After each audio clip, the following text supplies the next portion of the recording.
BSG Online 7, we got for you right here Deltarune by soaringsloth. All chapters, all bosses glitched. Take it away. Good luck on the run. Yeah, thank you so much. Hi everybody, my name's soaringsloth. I ran Raymond Raving Rabbids yesterday, and today I'm here again to bring you Deltarune, all chapters, all bosses. You might be wondering why I'm running this category, but let me tell you, I think it is probably the best category to showcase everything in this game. Because we will be fighting every major boss fight. We'll be fighting King. We'll be fighting Jebel. We'll be fighting Queen. We'll be fighting Spamton Neo. We're doing everything here, folks. And I am looking forward to all of it. Because I get to showcase a lot of cool stuff, too. So, on a countdown from 5, we'll start the run. So, 5, 4, 3, 2, 1, go. So, starting things off, I'm going to probably explain one thing we'll be doing throughout the entirety of Chapter 1, and that is obviously mashing through text. Chapter 1's a bit weird in the fact that in the demo from September, there is an item called the Wrist Protector that allows you to mash through text at a set rate of 15 keys per second, or 15 boxes per second.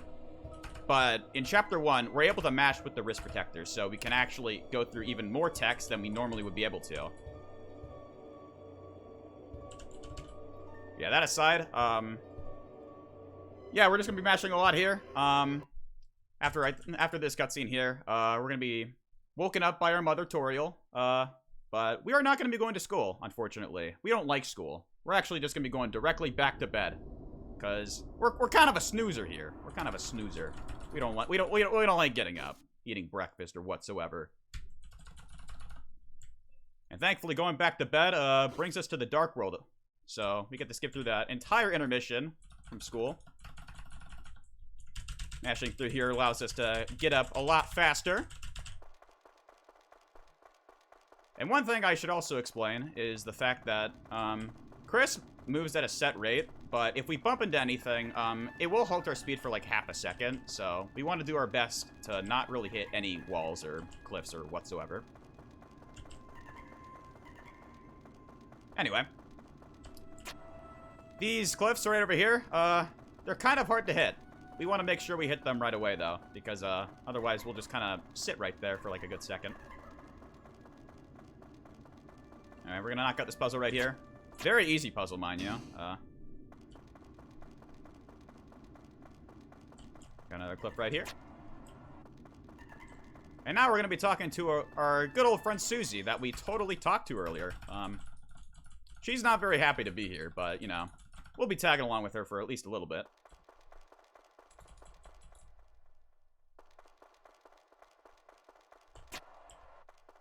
With her running ahead, we're introduced to a funny little figure known as Lancer.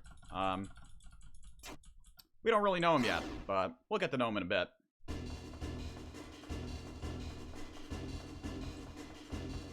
He's throwing spades down at us. We want to do our best to avoid all of them.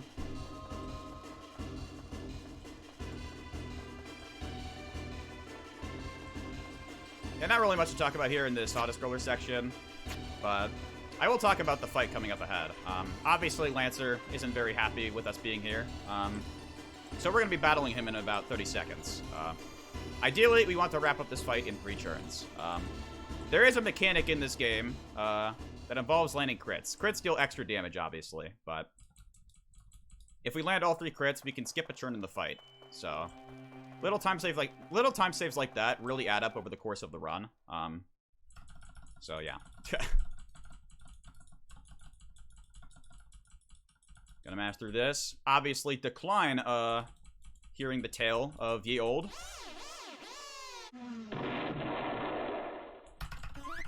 And look at him, the coolest kid on the block.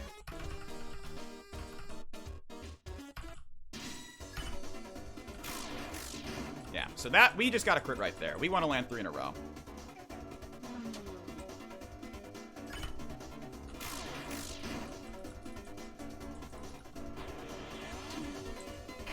Yeah, another thing in these battles is the fact that you can graze attacks for TP. I also unfortunately did not get through turn. But grazing inside fights like this does save little bits of time. So whenever we can possibly graze in the fights, we are going to be grazing. Anyway, The hooded figure turns out to be a very funny green folk over here, named Rousey. He'll be tagging along with us. And we're gonna be walking out of castle down here. Rousey's gonna try to tell us a tutorial that we can probably check out, but obviously, checking out tutorials is slow, so we're gonna be leaving that. And so our adventure begins, with the door closing.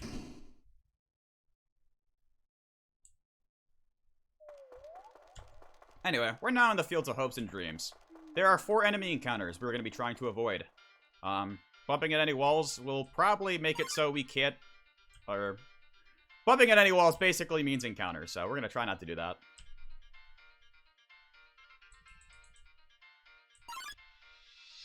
There we go. Alright, got through 2. What we picked up there is called the Top Cake. It will be helpful for later on. Primarily for some harder fights we're going to be facing later, so... Anyway, save point right here. Gonna save, immediately leave the game. You might be wondering why we're doing this. Thankfully, in a recent update, let's just say some funny properties were changed, so... Engaging with the save point there, and then just reloading the save file brings us a room later. So, we actually skipped a fight in the previous room. Which is pretty nice. It's pretty nice. It's pretty nice, you know. We don't like fights in speedruns.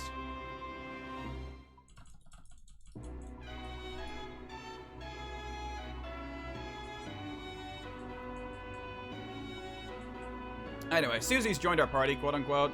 She's not very stoked to be with us, but we'll bring her along anyway. We'll show her how fun it is to be a part of our crew. Starting with this fight. It obviously only lasts like 5 seconds, but... Anyway, walking past right here, we're encountering Lancer again. Susie's not really having a good day, so she's gonna have a moment.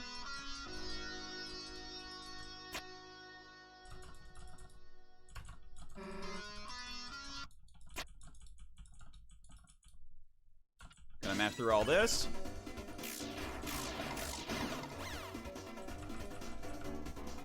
Unfortunately, we did not get a Susie target there. I will explain what that means, but basically, if Susie gets targeted in this fight, there is a chance in a later fight on checkerboard where she can get hit again, and if she actually dies in the fight, we save 7 seconds, but that's probably not going to happen.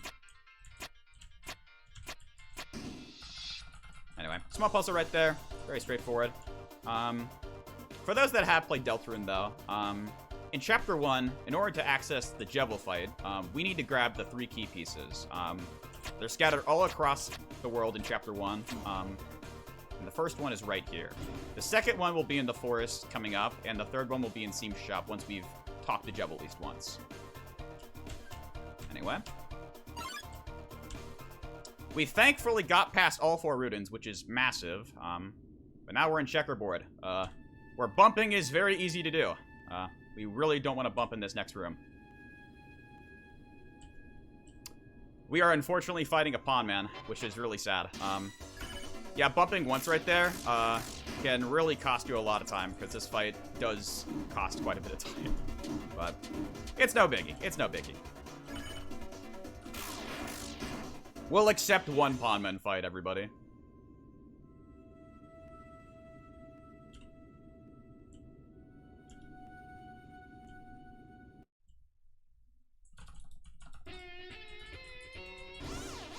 Anyway, another encounter with Lancer. Lancer wants to name our team. But obviously, since we're in Japanese text, we can't really determine what our team name is. So we're just going to pick one random option and just be on our way. Anyway, funny interaction here. These normally would teleport us right, like, to the very beginning of the room, but walking forward like that, we just barely miss all of it. So how much faster is Japanese, actually?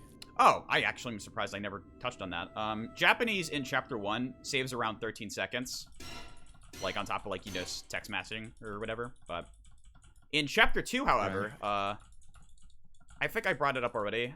Chapter 1 does like Chapter 1 allows you to mash with wrist protector.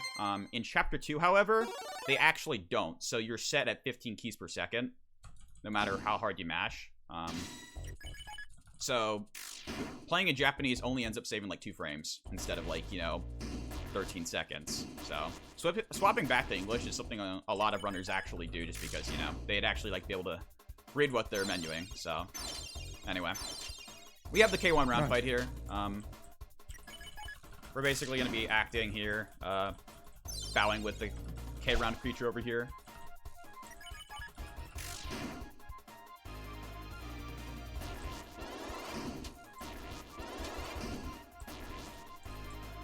And that is K round 1.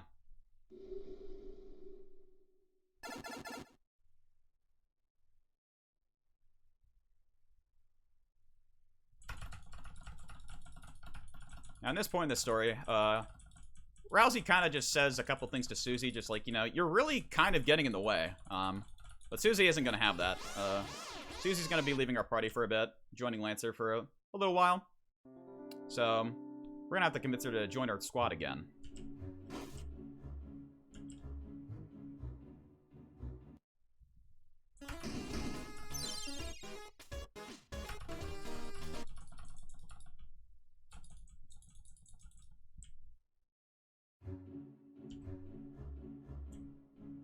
Anyway, I'm stopping right in front of these bushes just so the rabbits can walk by, because if you don't, you obviously have another battle.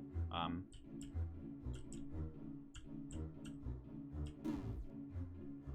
damage boost right through that to save some time.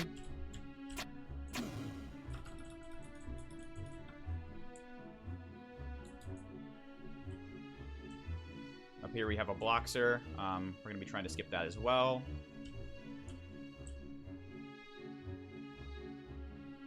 And now we kind of have like a mini boss fight here. It's pretty simple though. But you get to use this game's in-game manual to basically make it our friend. It really likes stories. There we go. All said and done. Hitting save points like that does restore our health though. We're going to be doing that just to damage boost a ton coming up. We're also going to be skipping this next Bloxer right here. Successfully pulled that off. That's good. And now we're going to be damage boosting a ton here.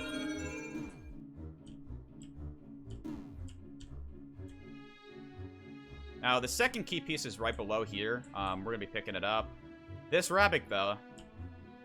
This Rabbit has definitely caused me some problems before. Only because the passage is pretty narrow right over here. I thankfully got through it. There have been runs where I unfortunately did not get through that pathway, and I had a very faithful encounter with that Rabbit, costing me like around a minute, so. Thankfully we didn't have to deal with that.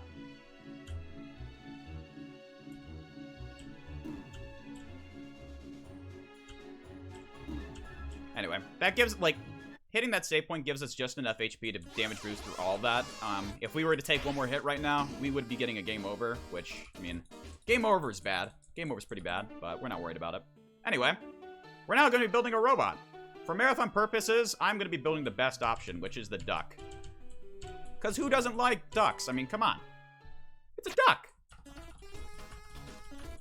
Ducks are great. Goose as well. Yeah. The correct opinion. Definitely. I will state that actually the head you pick during that minigame, quote-unquote, does influence the run. But for Marathon's... like, it doesn't influence it that much, but for Marathon's sake, I wanted to showcase the best option for good reason. Anyway, hit the save point right there to restore our health, because we were pretty low. And now we're entering a bit of a maze. We want to enter the passageway where Lancer and Susie are not going, because they don't really have a good sense of direction.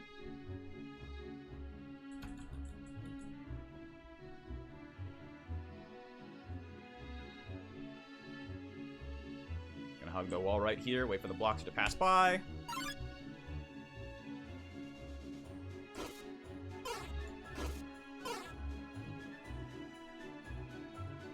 Since we hit the save point, we don't have to hit that one.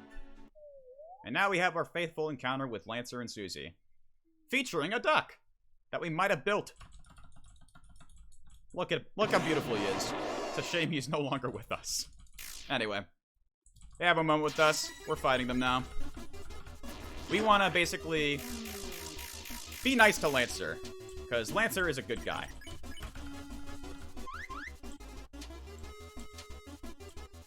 On turn 3, though, Susie's going to start basically clogging Lancer's ears, so our message doesn't get to Lancer, but we put her to sleep, and now we're going to be talking to Lancer a bit more here.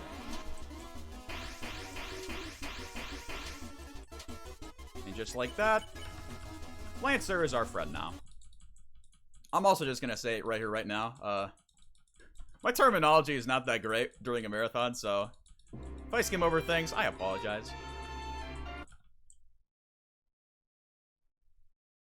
Yeah, this next segment in the run, it's just pretty dialogue heavy, so if there's any donations that need to be read, now would be a perfect time, actually. Nah, there is not, but I can talk about the cause, you know, and stuff like that. Ooh. For example, that there is still 3 donation incentives open currently. There is one for the Dark Souls 3 file name, there is one for the Crash Bandicoot 2 language choice, and there is one for Control costume choice. So if you want to influence either of these options, go ahead and do that. Also, you can consider using your free monthly Prime Gaming subscription right here on the ESA channel. And that gets you to access the ESA emotes as well as several BSG emotes, and you get to support both the events. And if you would like to participate in an event similar to BSG, we highly recommend checking out UKSG. It's an event normally held in Glasgow, running 4 times a year, supporting Crysis. Currently also doing their events online for the time being. However, in-person events are on the horizon. More? Okay, we would like to remind you that aside from BSG events and their own marathons, ESA hosts many other events across Europe, including the British UKSG, as I just mentioned, but also Hackathon and more. So be sure to drop a follow to see whenever something is live. And you can stay updated with our events by following us on Twitter and Instagram under the handle BSG Marathon. Get a behind-the-scenes look of the event and stay up to date with the latest news of our marathons, events, and more. We are also in the process of uploading all our VODs to our YouTube channel at youtube.com/BSGMarathon, so be sure to check it out. Subscribe to find new one video every day in your feed. Alright, pick it up where we left off. Yeah, so we unfortunately got captured by the King's Men, and Susie's breaking out of prison right here. Susie and Lancer have a moment right over here. And let's just say Susie's not very happy about it.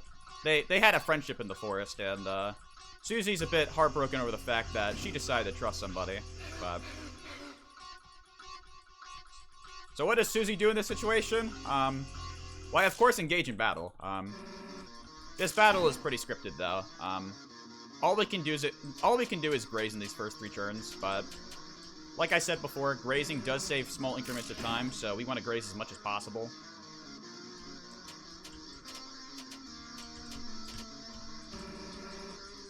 First 3 turns is pretty good already.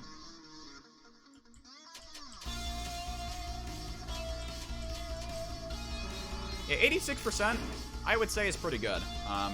Usually I average around 70, which is kind of okay, but yeah, after turn 3, no matter what we do, the spades will always be dodging us, so like I can move around right here, but they'll dodge us no matter what we do. So at this point, we're basically just mashing through text and just waiting for the fight to end.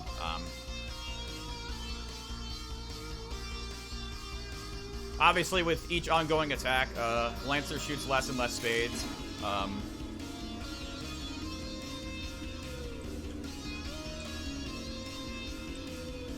And yeah.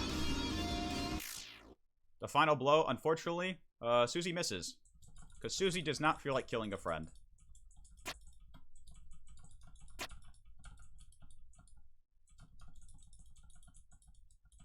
And as friends do, they make up. They make up.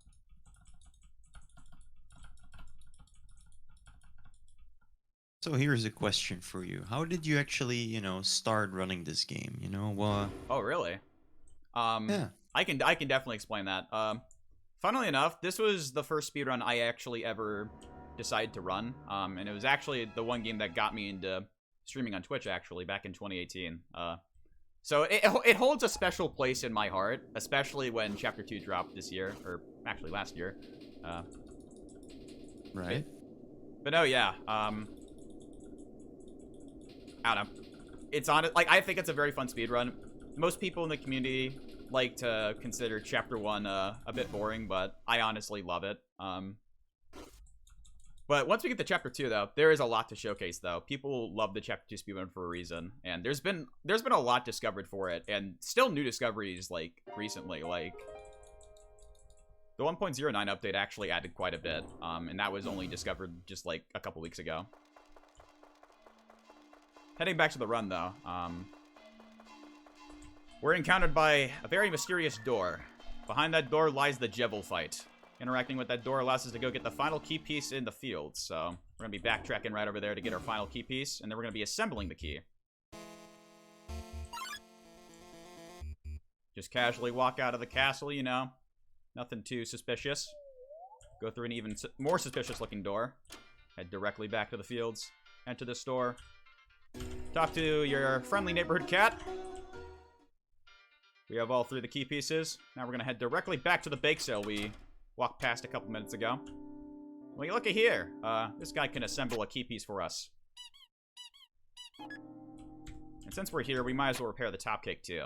This top cake will act as a full heal for an entire party, which is really good for marathons like this, because to anyone that has fought Jevil, Jevil is not the easiest fight in the world, so I will probably be remaining quiet throughout most of the fight, but just know that there has been a lot of practice going into this fight. This is definitely not a fight that a lot of people can just, do on their first try. I definitely struggled with it back when this game first released, and, just for the sake of it, I'll save. Anyway, who's ready for everybody's favorite neighborhood clown? Because he is voiced entirely in Japanese as well, and it's kind of cursed.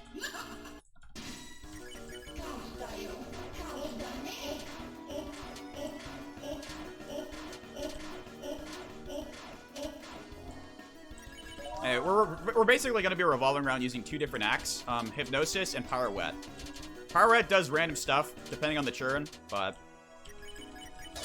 we'll basically be alternating in between them. We want to end this fight in 13 churns.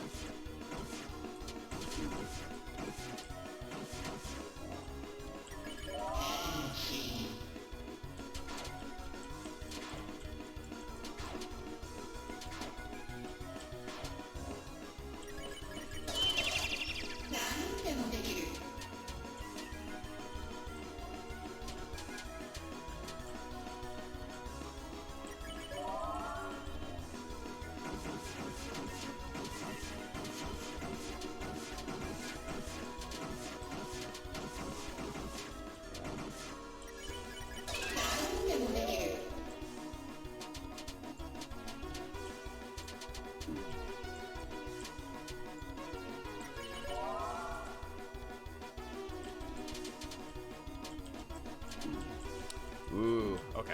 It's fine, it's fine. Yeah, there we go.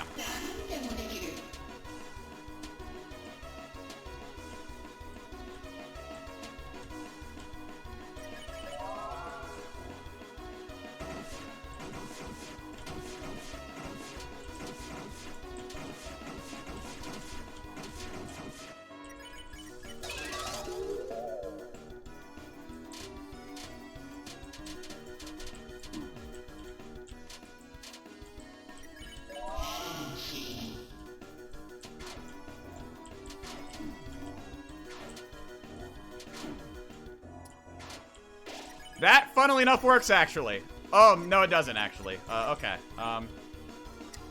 I defend. I defend.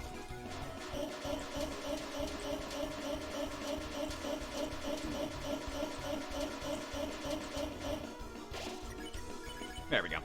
So that was a 14 churn.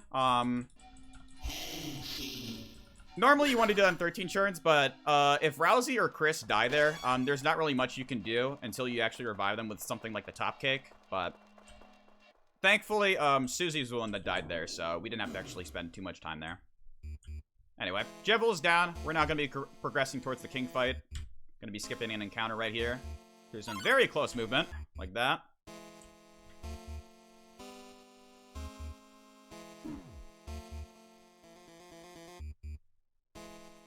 Anyway, we're now going to be encountering two of the hardest puzzles in the game through a very funny man known as Rules Card. All we have to do is push a box. That is it. And right in this next room is the hardest skip in the game. Will I pull it off?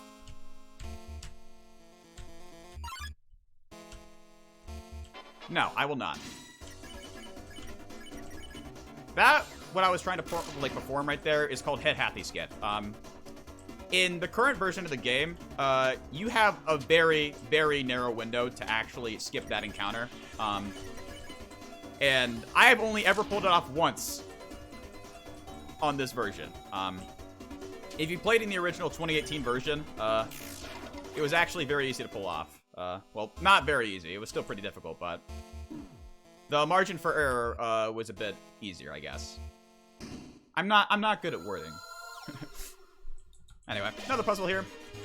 Now we have to push a box twice. I know, groundbreaking.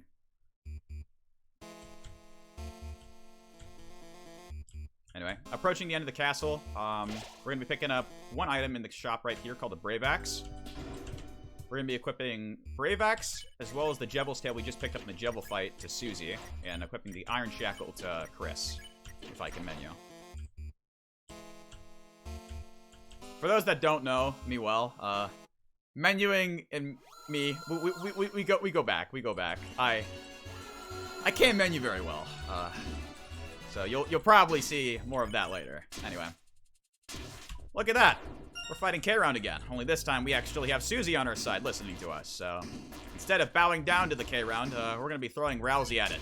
Rousey is a pretty nice projectile, if I do say so myself, because it allows us to finish this fight in 3 turns. Done.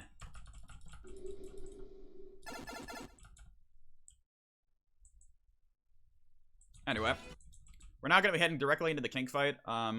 King is... It's not as hard as a fight as Jebel, but we still want to look out for how many crits we actually land in this fight, because depending on how many crits we do land, it will determine whether we can finish this fight in 10 turns or 11 turns. We're going to be utilizing an attack called Red Buster. Red Buster requires 60 TP, and through optimal grazing, we can probably get around 5 in this version. In previous versions, we actually could get 6, but they did patch out the amount of TP you can get on certain attacks, aka turn 3. But we're going to be trying to do our best here to get the most optimal churn, or most optimal battle. Anyway. Turn 1 consists of unlocking Red Buster and defending with Rousey for 16 TP. Going to be grazing a bit here. And we're going to be attacking all with everybody. There we go.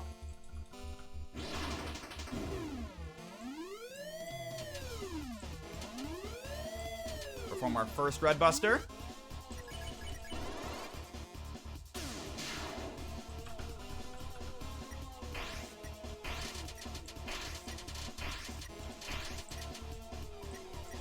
Attack all again here.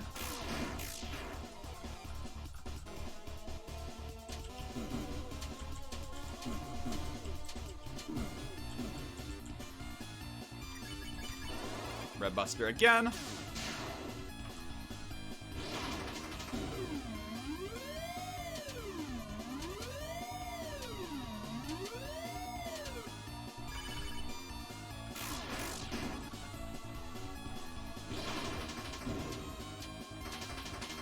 Grazing is very important in this fight. Obviously, getting hit allows us, or getting hit makes it us unable to graze for a little bit, so. Oh, there we go. Gonna be red busting here and attacking with Browsy at least once.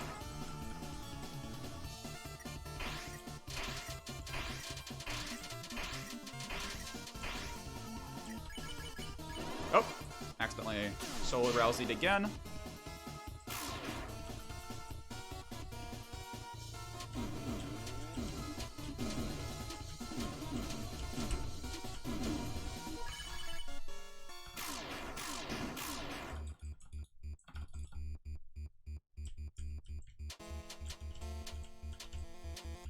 There we go.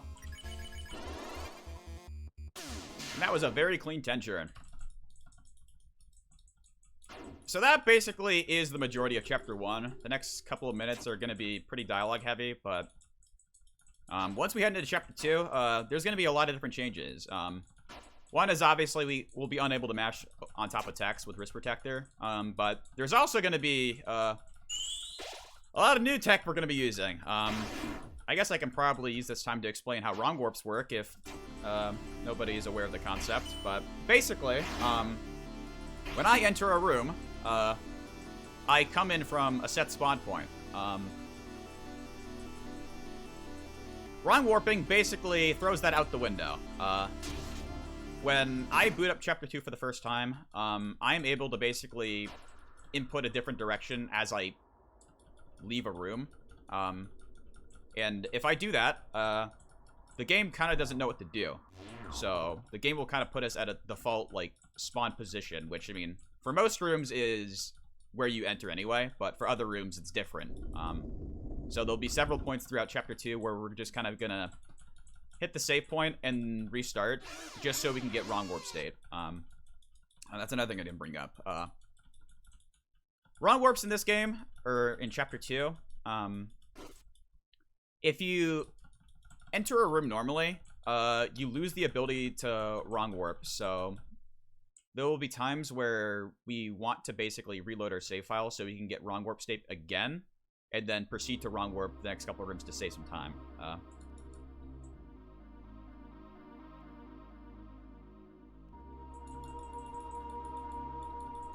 There We was just also received a 10 euro donation, by the way, from Brazy, saying, "This stream is awesome. Rep to my homie Soaring Sloth." Oh my god. Thank you, Brazy. Thank you. Brazy's a cool lad.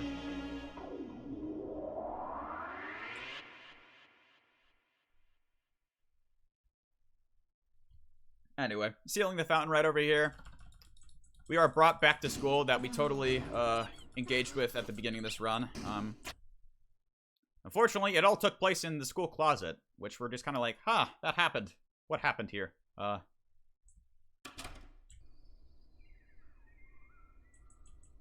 Obviously, with Susie and Chris reflecting, they're just kind of like, let's come back here tomorrow.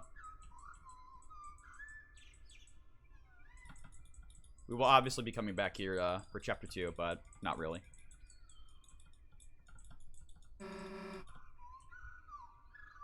Anyway, it's now a mad dash home, and once we head back home, that's basically in Chapter 1, so...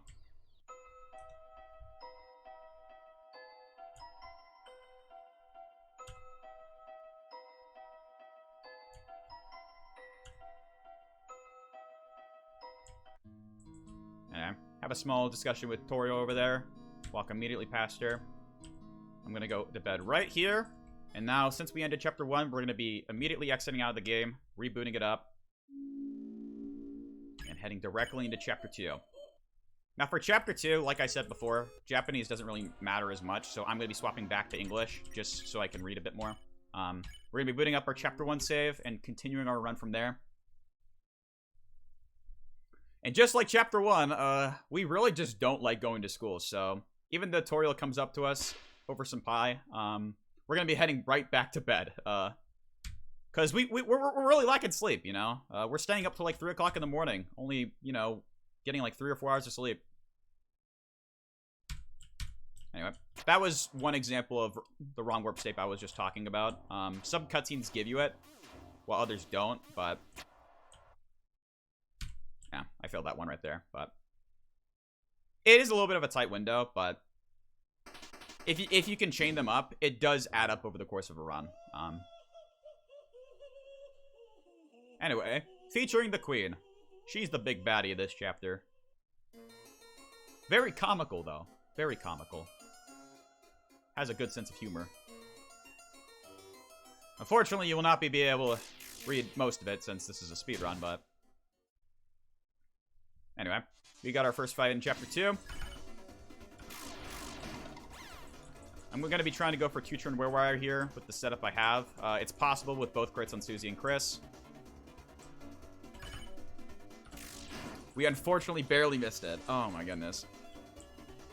No worries, though. No worries. Just like a little bit of time loss. There we go. Anyway, after that encounter, we're greeted again by Rousey, who is not wearing the cap anymore. Rousey has decided, you know what? I do not need to wear a hat today. It's pretty pog if I do say so myself.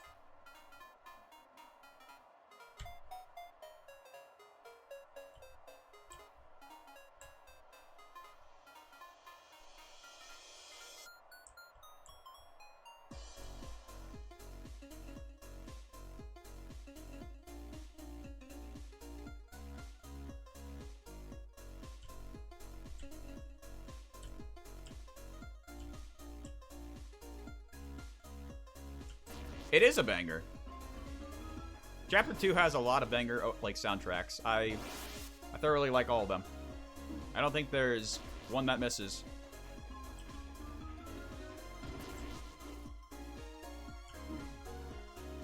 Did you play Undertale at all, by the way, or not? Of course, really? of course. Also a great game, by the way. I would assume you would, yeah. Funnily enough, I actually have only run the game once. But it's not a game I've been, like, you know, disinterested in. Right. I don't know. I think I do have plans to, you know, tackle it seriously, but I've only sat down and done one run of it, so. It does have some similar aspects, though. Like, the wrong warps here kind of do have a similar... Well, they aren't executed the same over there, but... There's a thing called a punch card that you do pick up, and using that punch card kind of allows you to abuse where you come in or spawn into rooms, so. And allows you to skip, like, several fights, too. One of the most notable being, I believe, Metaton. Anyway, we got a funny boxing match with the Queen here. Pretty straightforward.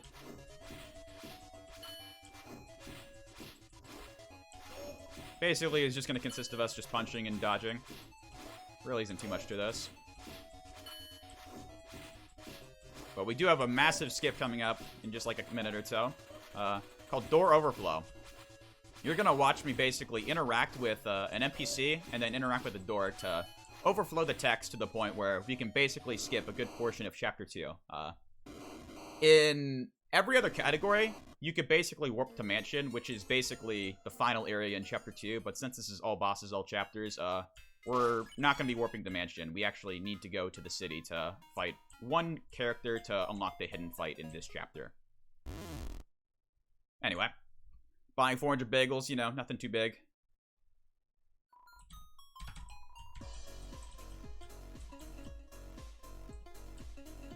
Okay, there we go. I'm kind of slow at that, but basically, I overflow the text there, and we're just able to kind of enter the door despite the fact that we haven't really unlocked that door yet. So, it's pretty cool. It's pretty cool. Skips around like 5 minutes in this category.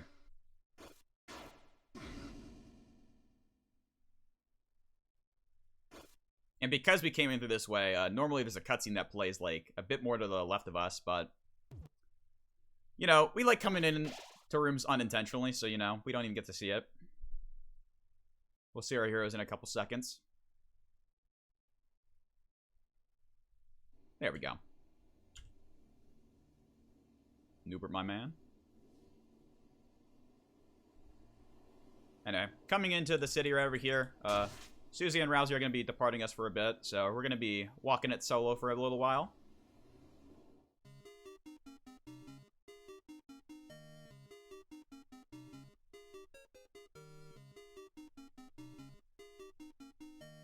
Obviously, with the city, there is cars, so we're going to be hitting some posts right over here to slow down the cars a bit.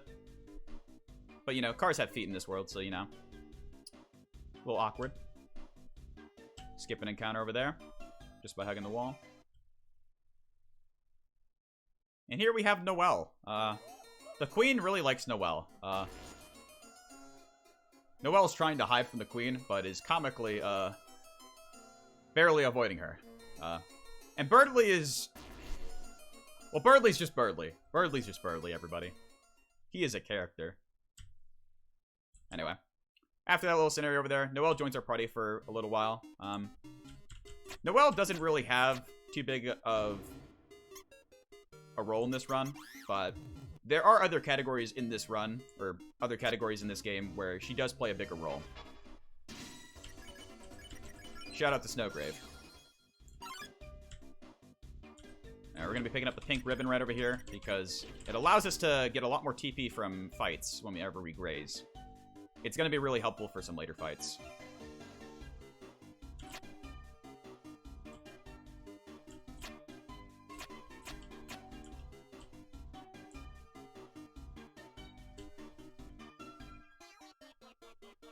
Wait for these guys to pass by. I'm gonna, like, fake hit that switch just so to trigger this dialogue. Noelle's gonna go over there and hit the other switch. The moment she hits that, we're gonna walk by.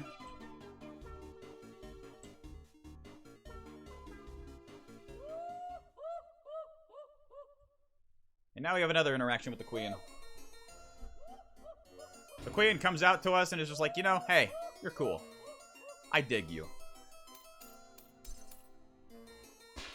But could you really help me find Noelle? That's basically the summary of it. Of course, around the time she gets to the point, though, Birdly comes in with a very glorious statue. Some might see it as the greatest statue in gaming. I see it as a masterpiece. I mean, look at those Crocs. I want a pair of those Crocs.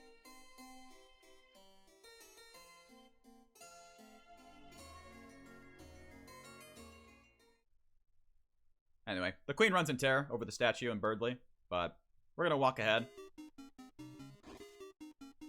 Noelle's wearing a box over her head just so she doesn't get spotted by the queen, but obviously can't see when the box is being used, but anyway.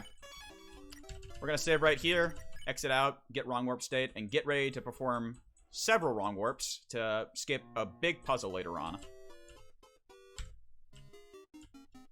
For the first couple rooms, you're gonna just see me spawn as normal, but in the Mouse Puzzle 3 room, you're gonna see me skip an entire puzzle. There we go.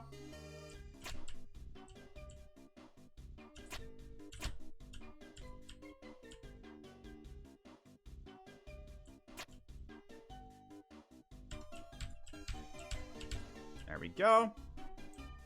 We have Mouse Puzzle 2. It is possible for this puzzle to be pre-solved, but it's only happened to me a handful of times. There we go. Oh yeah, Noelle is pretty scared of mice, so, you know. We're going to be using that to our advantage to proceed with the game. And Noelle approves of it, somehow.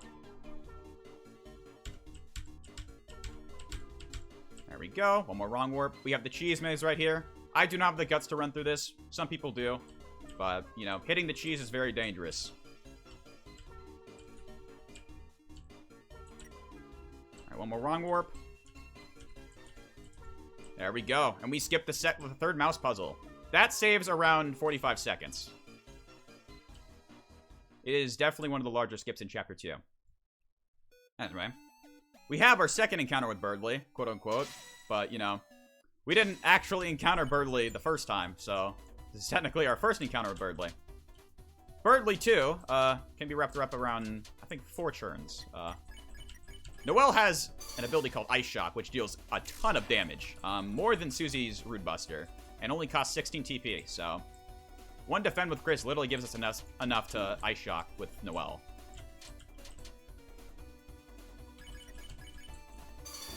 There we go. Bada bing, bada boom. One more turn of Ice Shocks, and we're basically done.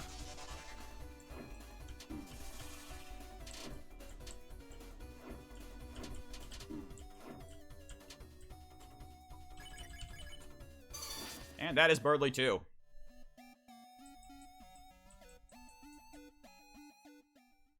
Also, hello, new faces.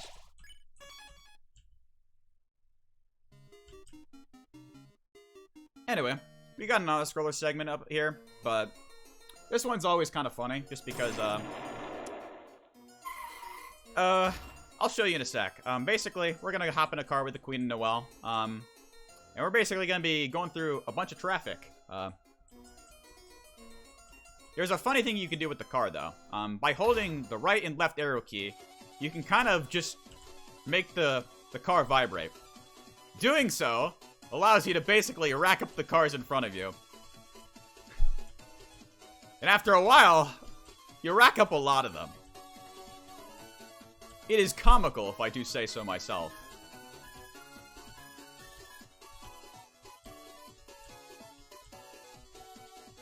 We will, of course, be grabbing the banana, because potassium is pretty important. I hope everybody in chat has had their daily potassium intake.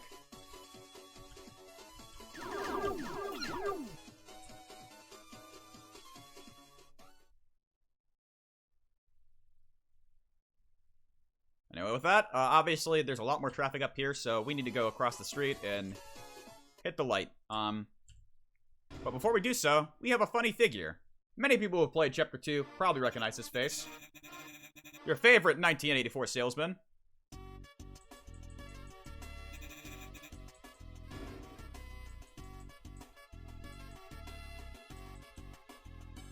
This fight is pretty straightforward, though. We basically have to make some deals, break some deals. And overall, just kind of watch our backs.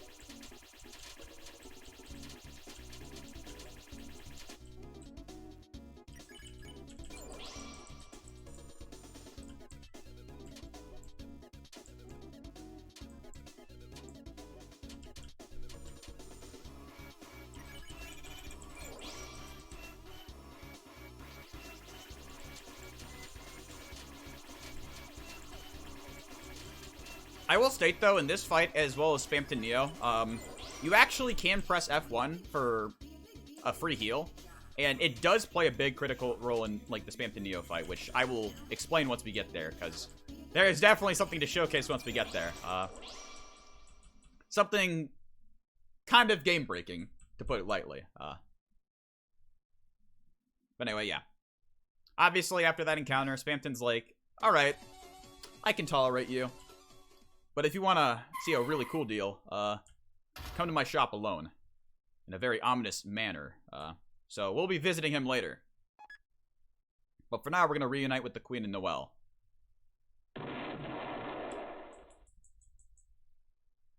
Anyway, the Queen disappears. Noelle doesn't have to wear a box anymore. In this one segment, Noelle's just going to kind of vent a bit. But obviously, this is a speedrun, so we're not really going to be paying attention.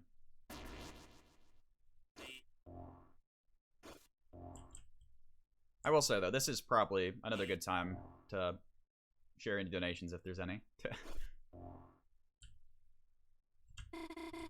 There is no donations, but I can remind you guys that we are the Benelux Speedrunner Gathering. We organize bi-monthly gatherings in the Benelux for speedrunners. Due to the situation surrounding COVID-19, we're currently doing our events online for the time being. This event features streamers from both the Benelux and the rest of the world, bringing you entertainment during the lockdown. Also, we got some donations incentives still up for the next runs, which is the Dark Souls 3 file name, where ESA Plum is currently in the lead with 69 euros. There's also Elden Ringo for 30 euros. Then we got Crash Bandicoot 2 incentive for the language choice, where German is winning with 85 euros, where the other languages have 0. So if you want English, French, Italian, or Spanish to win, you gotta get some mad cash in. Also, we're less than 100 euros away from beating our donation total from last event. So if you want to snatch a Crash Bandicoot 2 language, might as well do it to get us past that donation total from last event. And then we have the costume choice for Control Any Percent, where asynchronous suit is winning with 20 euros, which only needs 15 euros by expedition gear for that one to win. But yeah, get those donations in, guys. Cool, y'all. Obviously, we have not reunited with Rousey and Susie, so we're now a party of 4. But thanks to Deltarune's battle system, Noelle technically has left our party.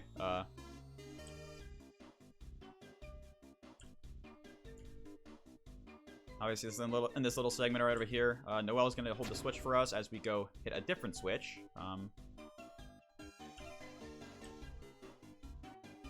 Gonna fight these baddies. Get hit by the ambulance.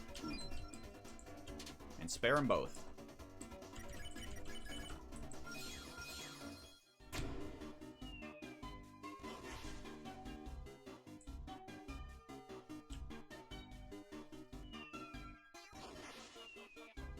And walking over here, fireworks will spark and potentially hit us. They are random. Sometimes you'll get hit by none, sometimes you'll get hit by 3 in a row. It just happens. But thankfully we didn't get hit by any there. Gonna fight some mice. In other categories this long, well, actually no, the glitchless category, it is possible to one-turn this fight. But since we actually do door overflow, we don't pick up some items in Cyberfield that would let us actually one-turn that fight. We're going to be picking up those items in a bit, but optimally, we don't pick them up until we're a little bit through Mansion. Anyway, now we're going to be playing a bit of a minigame. We have to catch 20 mice with our team. Nothing too special here.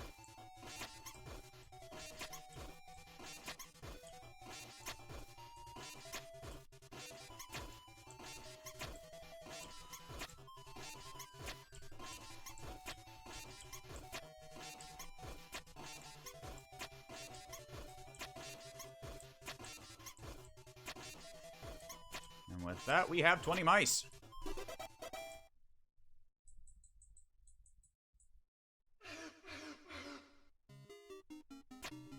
We'll just be dumping them over here just so we can pass by.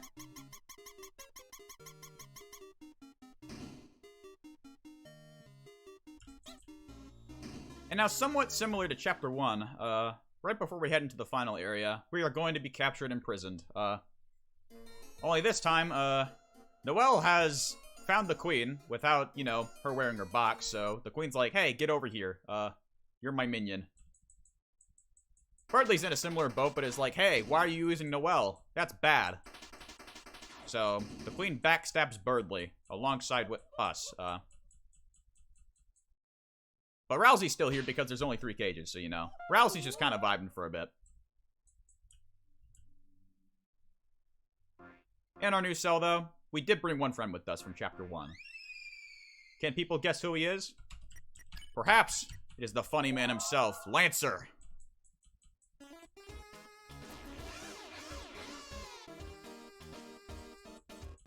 He's just gonna overflow the room with shovels, and you know what? Good for him. Good for him. It worked. Otherwise, we would have had a death by shovel, so. Anyway, Susie's stoked to see Lancer again, but obviously, this is not Chapter 1, so Lancer isn't feeling that great. For those that want a TLDR on the situation, basically, dark news from different Dark Worlds might not be compatible with other Dark Worlds. So basically, Lancer isn't compatible with this world, and is going to be turning into stone relatively soon, which is unfortunate, because Lancer's a guy. Lancer's a cool guy. I'd love to have him here. Anyway, we're solving a couple puzzles here. Berdley's trying to act like he knows everything. You know, like, I can solve this puzzle by myself, but we're proving him wrong each and every time, and Berdley's getting frustrated over it. After the 3rd puzzle here, though, Berdley's just gonna be like, you know what? I give up. You're right. I'm not as good as I expect myself to be. And he will also vent like Noel did. But funnily enough, there is a bit of an RNG in the cutscene that we experience with him. He can say, I believe, 5 different words, ranging from intelligent to smart. We want to get the word smart because it is obviously the shortest word. And short words equals, you know, more time save. So let's see what word we get.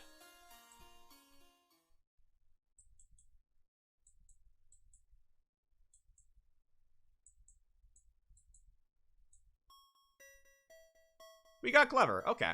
That isn't too bad. That isn't too bad. I believe the words you can get in English are smart, prodigy, clever, intelligent. I think one more, but... Ideally, you want smart. Clever isn't so bad, though.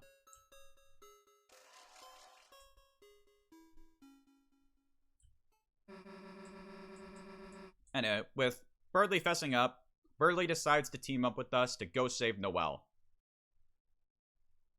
And in doing so, we actually end up finding Rousey over here. But Rousey's not the same. He's now a stud, wearing the best tuxedo ever. We obviously tell him to take it off because it looks weird, but you know what? You know what? You do look pretty dapper. You do look pretty dapper.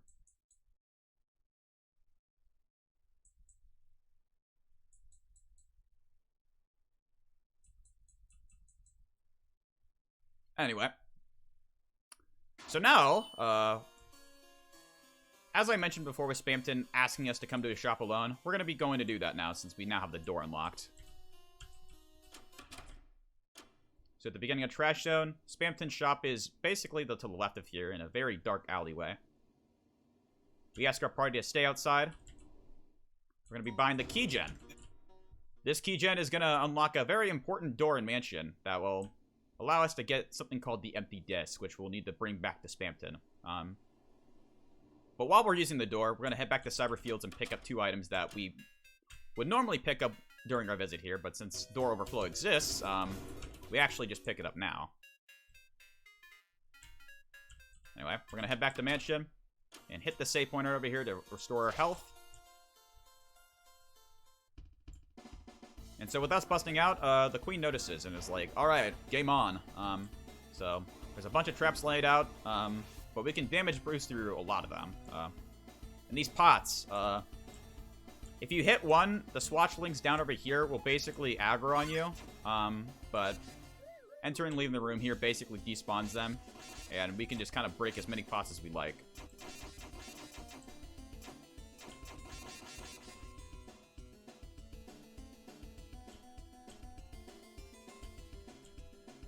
We're going to talk to this person over here, answer the correct questions, and we can spare her immediately.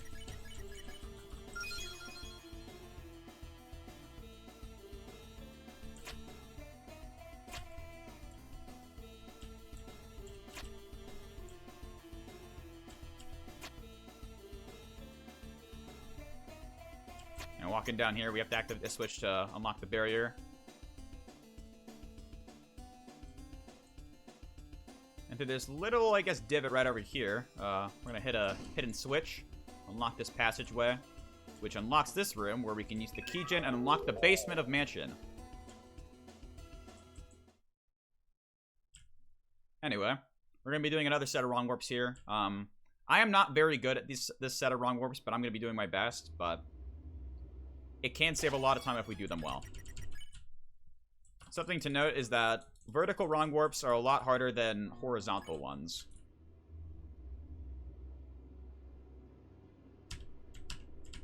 There we go.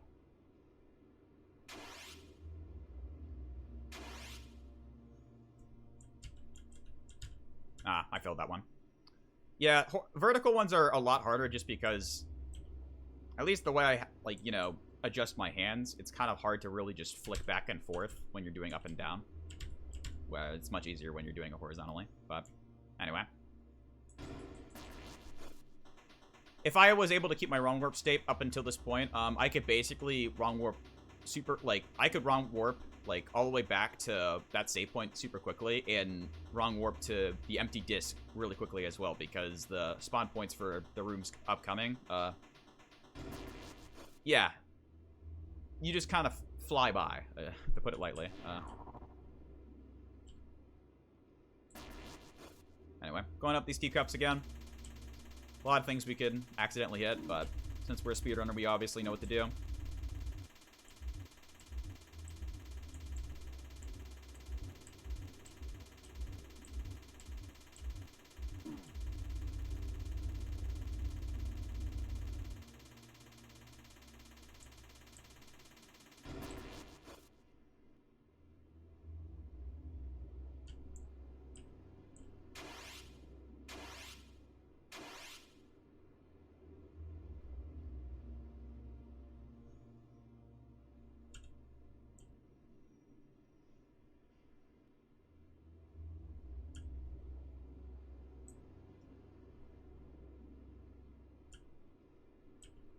Anyway, in this room, we're going to be interacting with this kind of unused robot.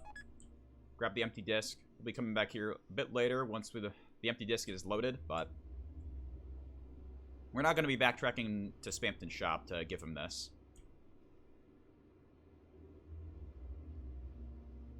There is definitely a lot of walking within this segment of the run, but what can you do?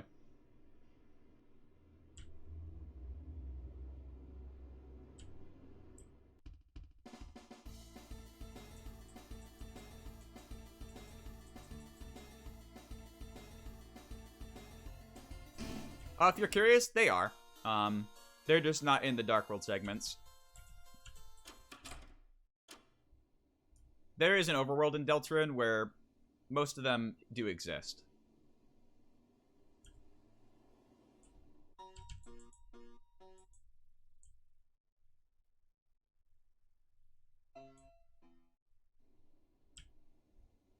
Anyway, with that, we gave him the empty disc. He just kind of dissipated.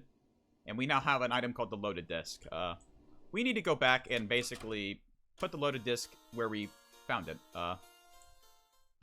Hopefully nothing bad will happen, but, you know, just in case something does bad happen, we're gonna go save right before this.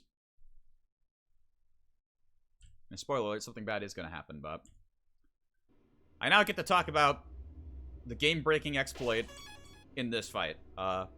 Basically, there is a unique gimmick in this fight, similar to Mettaton's fight in Undertale, if anybody's experienced that. Basically, when I press Z, I'm gonna shoot just like, you know... I'm gonna fire, like, a projectile, that can obviously break things in the fight. And holding Z, allows me to fire a charge shot. Now then, Z and Enter basically function as the same thing in Deltarune. And so does the numpad on my keyboard. I'm going to use my phone right here as a weight for my numpad enter. I would like people to guess what is going to happen when my numpad enter is held as I spam Z. To put it lightly, I am going to get an infinite amount of charge shots. It breaks this fight immensely. So much to the point where in a later patch, Toby said, you know what? I'm just gonna make this fight extremely hard, but keep the exploit. So basically, we're gonna have to no-hit this fight if we want to live. We have the top cake, but any hits are gonna be detrimental.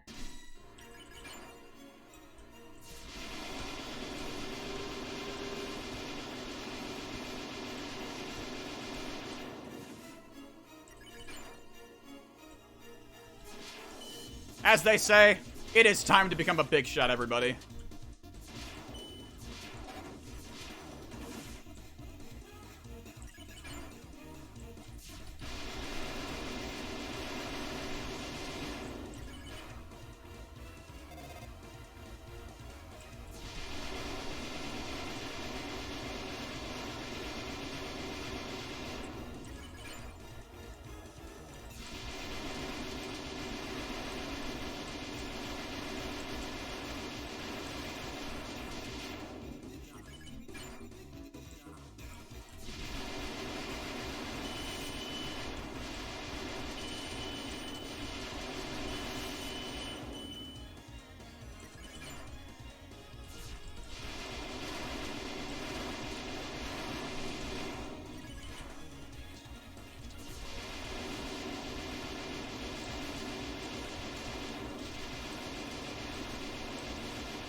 As you can see, the fight is basically a joke with this exploit.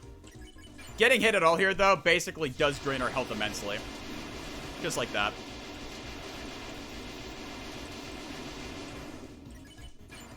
On some attacks, it will one-shot Chris and Rousey, while Susie's the only person in the party that can tank one hit. Like, thankfully we have the top cake as well as F1 to heal us, but this fight can be very scary for newer players, especially if you actually opt to use this exploit. It is pretty punishing, I must say. But yeah, that is Spam to Neo, everybody. Spam to Neo made easy.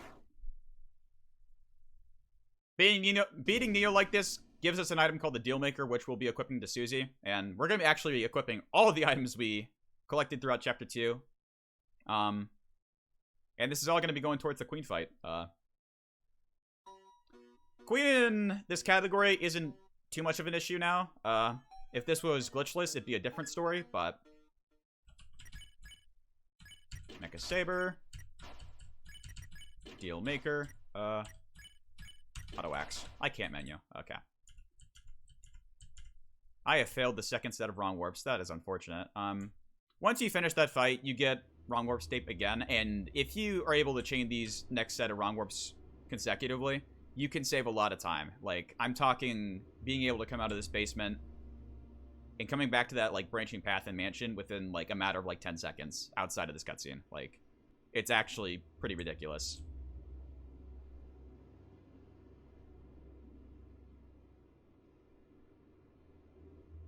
But overall, very clean neophyte, I must say.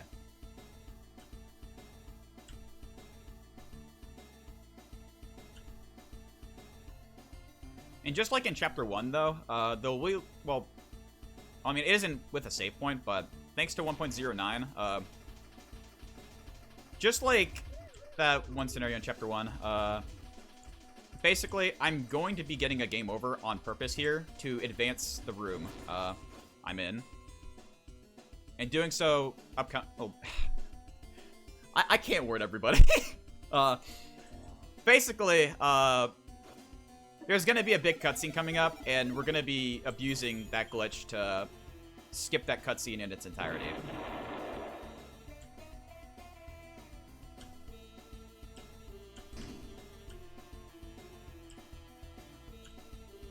Anyway, we have a very annoying fight here called Mouse Wheel. Getting 2 turns in this fight is optimal, but it's very inconsistent depending on how the mouses line up. You'll see in just a sec. Alright, that was alright. That is bad, though. That is very bad. That is very bad. I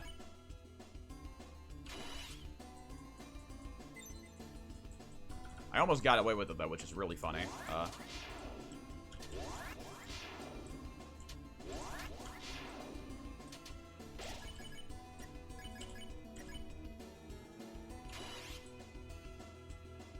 Okay, there we go. So yeah, I'll take 3 turns, no biggie. And now we're gonna purposefully game over Red over here by hugging this wall and getting hit by the fire. Might take a bit. One more. Or one more. But okay, there we go. Boom, done. And that just brings us right over here.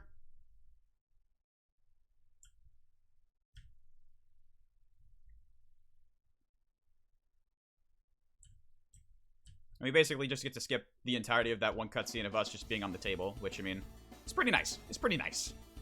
I must say. We don't like cutscenes in this house.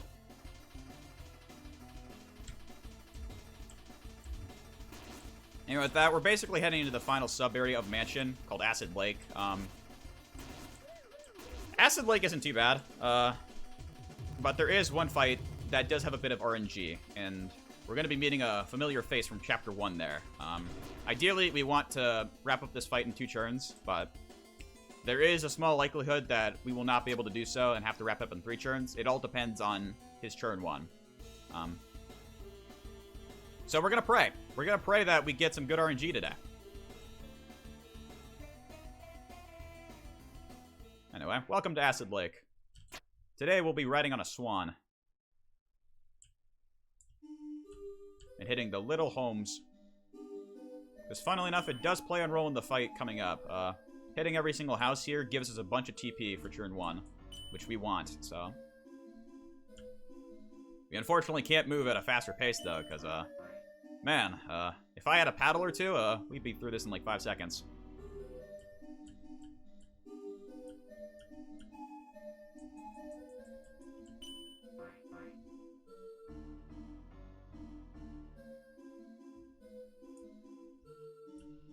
I forget off the top of my head, but I believe it is a 126 held by Ashmikda. I know he's in this chat, so he could probably fact check it for me.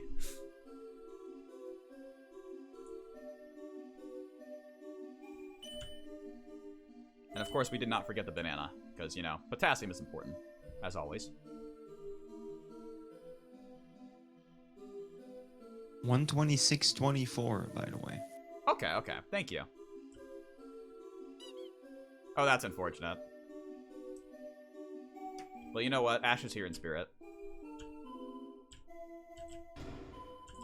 Anyway, doing a bit of puzzle solving here. We have to unlock that big hand that stopped us.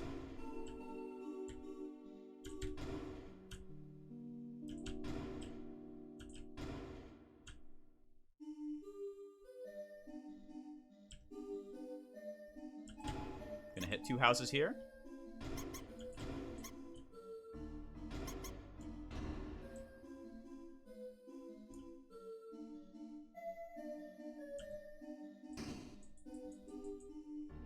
Anyway, we summon the hand over here, so we're now able to progress past the hand.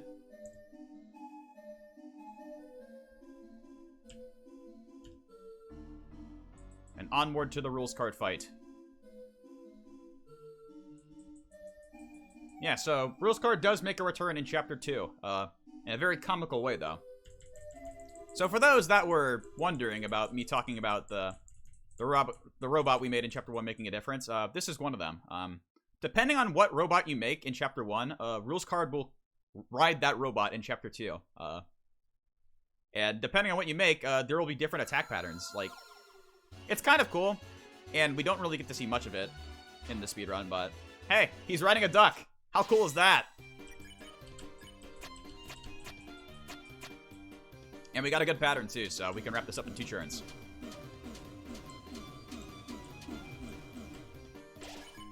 Except when I accidentally kill Rousey. Oh my god.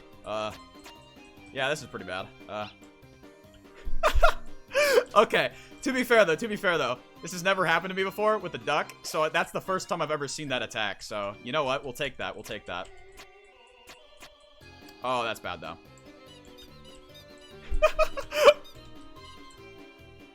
You know what? It's fine. It's fine that we're experiencing time loss here, because you know why? You know why? We're experiencing the duck. Pretty good time loss if I do say so myself. I wouldn't have it any other way. I wouldn't have it any other way.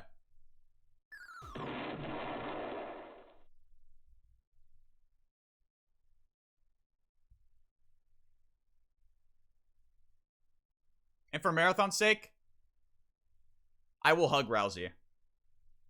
Normally you opt to not do anything here, but for Marathon's sake, we will hug Rousey because Rousey is a good boy. Hug Rousey. There we go. Very much worth it.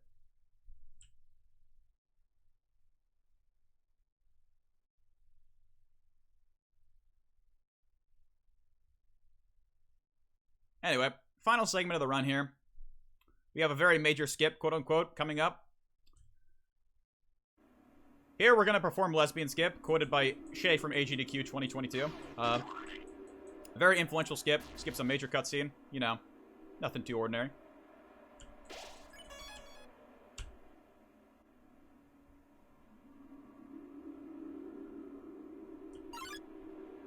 Wait for this guy to walk by. Enter the door. Oh. And he's gone. Anyway. So, the queen fight is, it's not too hard, but ideally you want to aim for 6 turns. And me being me, I'm probably not going to hit that, because, I'm not good at grazing and menuing, so. I'm going to try to aim for 7 turns.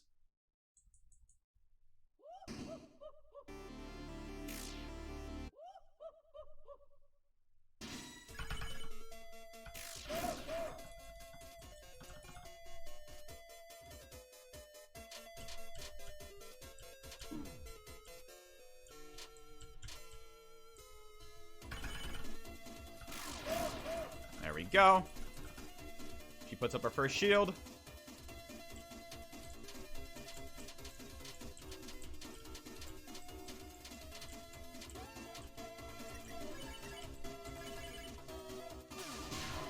Buster through the first shield.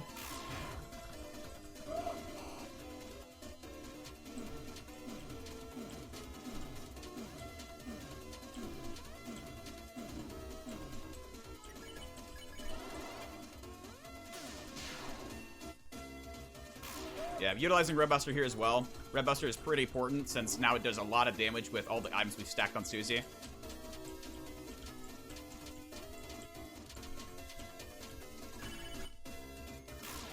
The next shield is a lot bigger, though, so we can't really break through it. At least in one turn, so.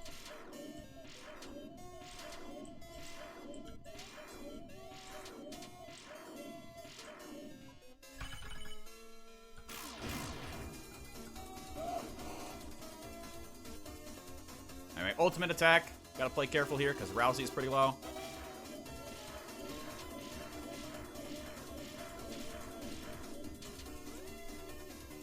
One more Red Buster should do it. And that's a wrap.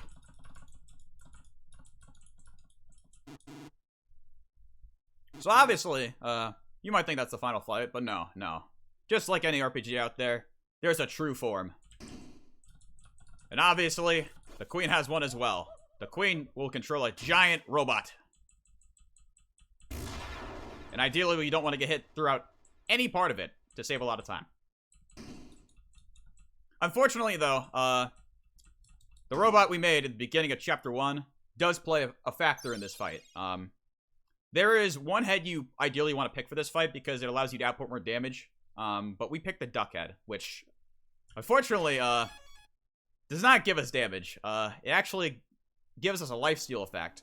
So we won't be using its special effect. Well, you know what? It's a marathon. I'm going to show the special effect because I think it's pretty funny that for the final fight of the run, we're going up against a giant queen in a giant mech suit with a duck head. We are controlling a giant duck, everybody.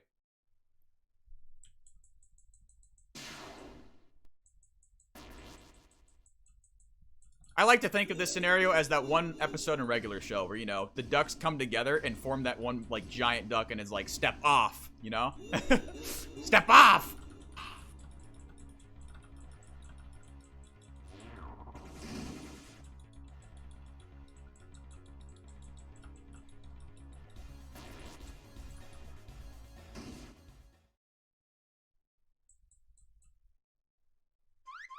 And we gather all our friends, quote-unquote, from this chapter to help us build this giant robot.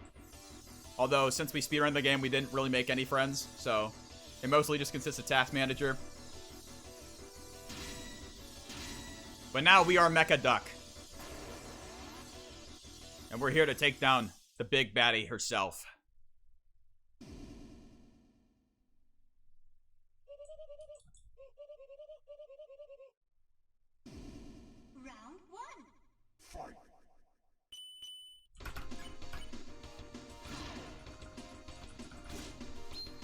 Just like any fight, grazing is important here.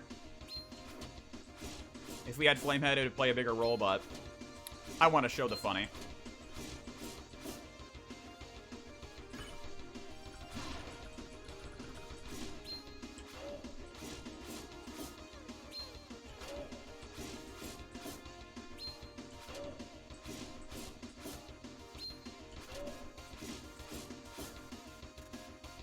Defend into hit. And now watch as I show our magnificent special power. The squeak. This is what a true final fight looks like, everybody.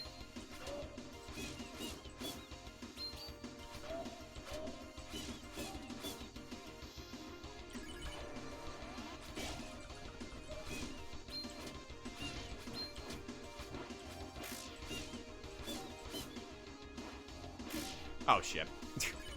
That's my bad. I accidentally got hit, so unfortunately, we're going to be losing a lot more time, but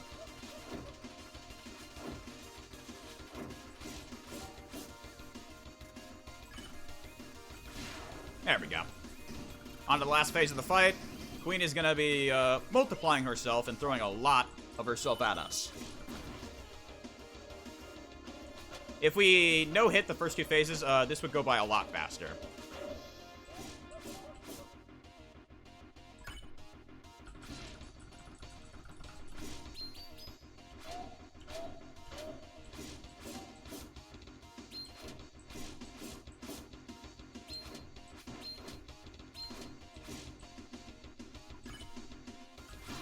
There we go. One more attack should do it.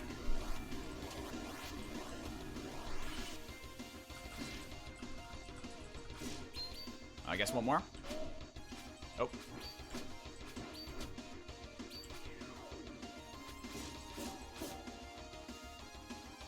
One more duck attack. The queen commences her final attack, but since we're a speedrunner, we kind of just know we don't really have to do anything here.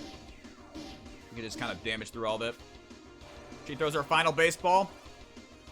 And that's a wrap. There is like 6 more minutes of cutscenes, so I would like to showcase, or I like to shout some people out in the community, just because there's a lot of cool people in this community that really show their passion for the speedrun. Many notable names I could at least say is Ash Maikta. I raced with him in this category back in January in the For the Love of Gaming marathon. Was really fun, by the way. Would recommend. I'd also like to shout out Vinta. Really nice friend. Also like to shout out Woofle D, 30 Aces. Yeah, just the whole community in like general. Like we all often get together like every week or so just to do races in the Discord. Which, by the way, yes, there is a Deltarune Speedrunning Discord. You should totally check it out if you're interested in this run. It's very friendly. Everyone there is welcome to teach you any aspect of the run and get you involved. And even if you're not just a Deltarune speedrunner in general, like, there's just a lot of Deltarune enthusiasts there, like, they're just willing to, like, just talk about the game and, like, all that jazz. Like, I mean, hey, I'm a Deltarune enthusiast myself, man. I love this game. I love where it's going, and I honestly can't wait for full game, man. Might still be a couple years, but you know what? That day when it finally drops will be legendary. But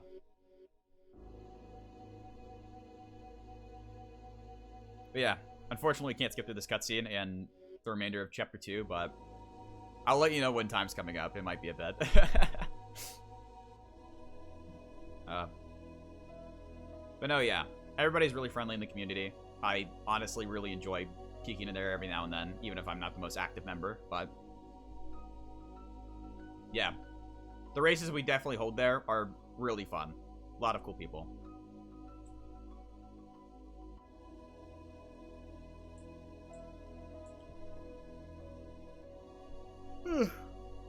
I mean, I guess I'll also take this time to shamelessly shout myself out, because, you know, we have a lot of time anyway.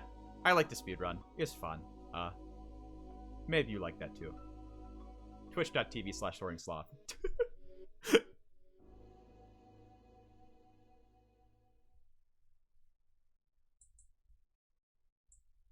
And thank you for the bless you, Lucky.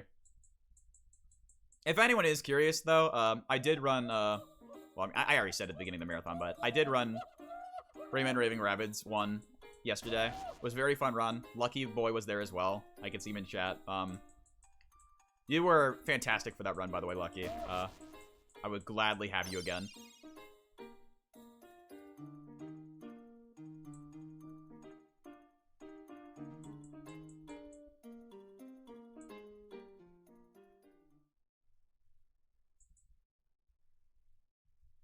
Anyway, with that cutscene wrapping up, we have a similar cutscene akin to Chapter 1's final cutscene. We're basically sealing the fountain with Susie, and we're going to be spawning back in the overworld again in, not the school closet this time, but rather the computer lab in the library, because at the start of Chapter 2, there is a new Dark World spawned in the library of the overworld. So we actually went there instead of, you know, bed, but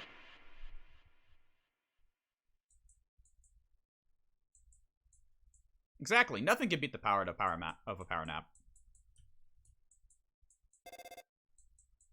I probably will go to bed early today. I'm not gonna lie though. I am pretty tired. I woke up pretty early today.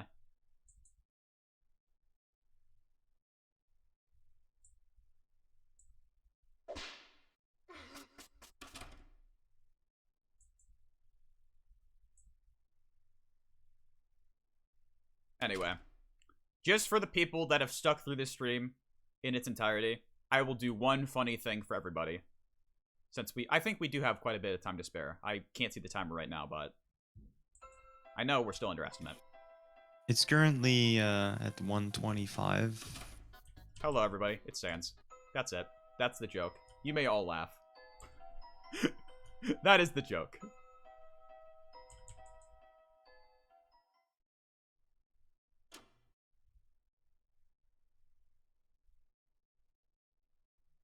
Yeah, but 127 so far, that's not bad at all. This is actually a pretty good run.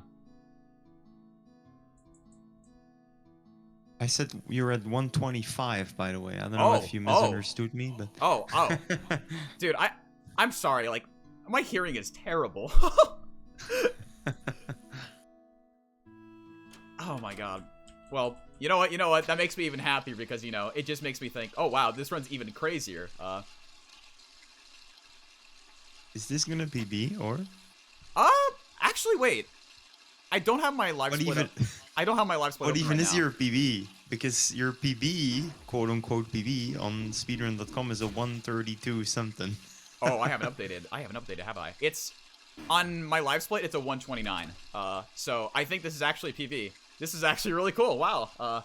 Nice. Well done. You know what? We'll take that. A marathon PB. I have never experienced one. You know. And now that it's happened, I feel really good about it. I feel really good. Congratulations. Thank you.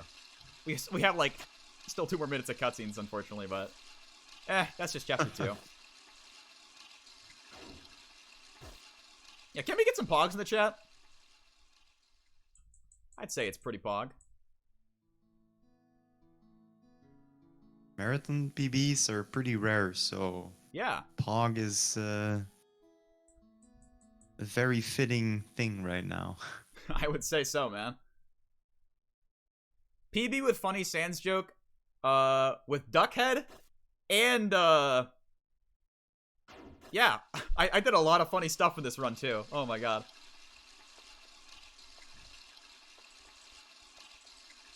I will tell you right here, right now, there isn't a lot of PBs out there that have all this in one run. So, you know what? My run is special. My run is very special.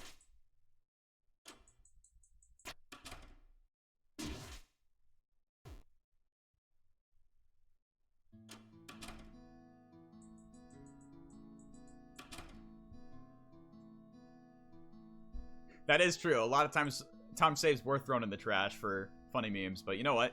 That's the glory of it.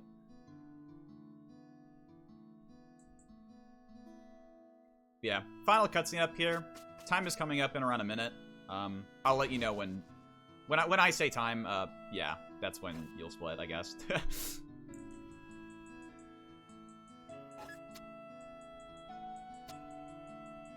Yeah, Susie's just chilling with us. Nothing too out of the ordinary. Obviously, this is set up for Chapter 3. But you know, I'm still curious to see where Toby's gonna take this game, just because, man, full game I know is gonna be crazy.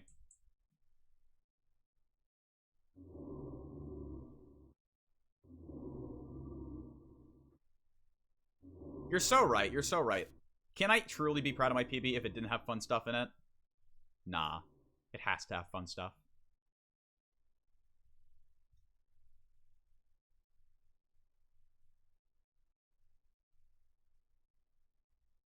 All right, time is coming up. And... time. That is Deltarune, all chapters, all bosses, everybody.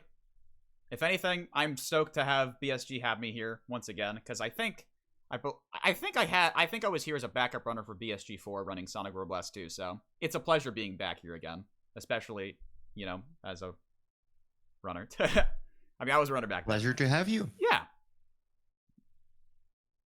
And with that, I guess I'm basically done here. Thank you so much for having me. All right, thank you very much, Soaring Sloth, for that great PB in Deltarune. Once again, congratulations for that.